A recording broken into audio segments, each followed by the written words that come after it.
So Telugu మాట్లాడడం ఒక plus. దాన్ని మామూలుగా ఏమంటారు అడ్వాంటేజ్‌గా తీసుకోలేదు హరిశంకర్ గారు. మీకు ఆన్ ద స్పాట్ ఇవ్వడం స్టార్ట్ చేశారు కదా! ఎప్పుడైనా పవర్ స్టార్ గారి ముందు డైలాగ్ చెప్తున్నప్పుడు తడబడి రీటేక్ అయితే కాన్షియస్ ఫీల్ అయిన రోజులు ఏమన్నా ఉన్నాయా? లేకపోతే సింగిల్ టేక్‌లో మీరు మాక్సిమం టపటప అయిపోయేదండి. అంటే ఒళ్ళంతా భయం ఉన్నప్పుడు కొంచెం మనకి బట్టి కొట్టే స్కిల్స్ కూడా ఫాస్ట్ అవుతాయి. నా ఓకే. డాక్టర్ ప్రాక్టీస్ వల్ల కొంచెం ఎంబీబీఎస్ వల్ల ఆ బట్టి కొట్టడం కొంచెం ఏ congratulations. Thank you complete so చేసి మచ్. అసలు ఎలా మేనేజ్ చేస్తున్నారు లీలా మీరు? అటు అది జనరల్లీ ఎంబీబీఎస్ ఇన్స్పిరేషన్ చదవాలంటే ఆయన బెస్ట్ ఆఫ్ బోత్ వరల్డ్స్ లాగా మేమేదో అలా ఇన్స్పైర్ అయ్యి కొంచెం ట్రై చేసాం అంతే. మామూలుగా ఎంబీబీఎస్ మామూలుగా ఏ పని చేయకుండా అది చదవడమే చాలా కష్టం.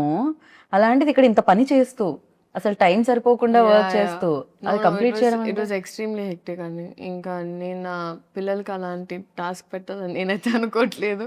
It was extremely hectic. కానీ అమ్మ డాక్టర్ అవ్వడం వల్ల అండ్ ప్లస్ ఆస్మోసిస్ అని ఒక అప్లికేషన్ ఉంది. సో అక్కడ ఇన్ సంథింగ్ లైక్ ఆస్మోసిస్ మేము టైమ్ టు టైమ్ ఒక్కొక్క LAQ or SA short notes whatever తీసుకొని నోట్స్ రాసుకోవడం జరిగేది. Right. But it was a task అండి అమ్మో. బట్ ఆ విషయంలో I would like to thank my entire team.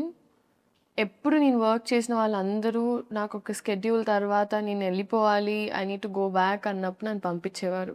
So right. నేను ఓవర్ వర్క్ చేసేదాన్ని. ఒక రోజులో ఒక 2-3 షిఫ్ట్ చేసేసి దాని తర్వాత ఒక మంత్లో ఒక లాస్ట్ 10-15 డేస్ వెళ్ళిపోయేదాన్ని. బట్ ఒకటి అయిపోయింది అనుకున్నానండి. So I'm glad it's done.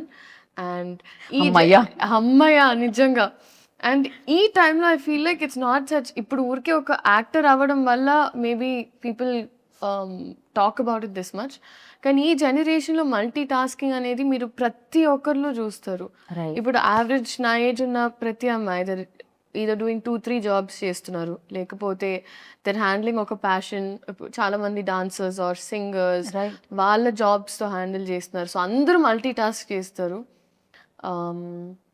So I feel like మనమున్న జనరేషన్ అంతా ఫార్వర్డ్ ఉంది అండ్ మనం అంతా హార్డ్ వర్క్ పెట్టకపోతే అంటే చాలా గుడ్ స్టూడెంట్స్ అయితే ఒక కంప్లీట్ చేయాలి అమ్మ చెప్పిన టాస్క్ మనం మనం మనం ఫాలో అవుతున్న అది ప్యాషన్ నేను మమ్మీ కోసం చేయలేదండి. మెయిన్గా నేను తాతగారికి ఒక మాట ఇచ్చాను. And more than that I think నాకు ఎక్కడో ఒక సెన్స్ ఆఫ్ రియల్ అనిపించేది. రైట్. నాకు ఒక ఈ సినిమాలు కొన్నిసార్లు మనల్ని చాలా ఒక ఒక రంగుల ప్రపంచంలోకి తీసుకెళ్ళిపోతుంది. జనాలు ఇచ్చే ప్రేమ మనం చాలా ఓవర్వెల్మ్ అయిపోతాం. సో నాకు ఒక రియల్ టీచింగ్స్ ఉండాలంటే ఇట్ వాజ్ నాకు ఆ కాలేజ్ లైఫ్ ఎక్స్పీరియన్స్ చేయడం చాలా ముఖ్యం. కాకపోతే నేనేంటంటే నేను ఎప్పుడు పోస్ట్ చేయలేదు నా కాలేజ్, బికాజ్ నేను ఆ ప్రపంచం వరకే ఉంచాను. Okay. So it was those 2-3 friends and all that. So నా క్లాస్ మేట్స్ అయినా వీళ్ళందరితో it was a very different. అక్కడ ఒక కాలేజ్ స్టూడెంట్ మనకి రికార్డ్స్ టైంకి వెళ్ళాలంటే రికార్డ్స్ టైంకి వెళ్ళాలి.